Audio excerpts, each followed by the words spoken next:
আগামী মাসে ব্রাজিলের বিপক্ষে ফুটবল খেলবে বাংলাদেশ, খেলা হবে ঢাকাতে। এছাড়া বাংলাদেশের মুখোমুখি হবে আর্জেন্টিনাও। আগামী 5 তারিখ প্রথমে ব্রাজিলের মুখোমুখি হবে বাংলাদেশ, এরপর 8 তারিখ আর্জেন্টিনা হবে প্রতিপক্ষ। শেষ ম্যাচে মুখোমুখি হবে আর্জেন্টিনা ও ব্রাজিল।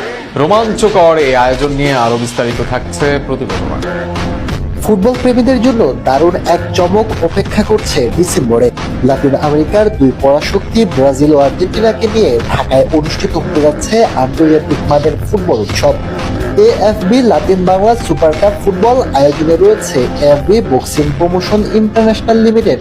3 জাতের এই প্রতিযোগিতা জমকালো পর্দা উঠবে আগামী 5 ডিসেম্বর ঢাকার জাতীয় স্টেডিয়ামে। টুর্নামেন্টের সূচি অনুযায়ী 5 তারিখ বাংলাদেশ মুখোমুখি হবে লাতিন জায়ান্ট ব্রাজিলের। এরপর 8 ডিসেম্বর বাংলাদেশের প্রতিপক্ষ আর্জেন্টিনা। আর সবশেষ 11 ডিসেম্বর মাঠ কাঁপাতে একে অপরের বিপক্ষে নামবে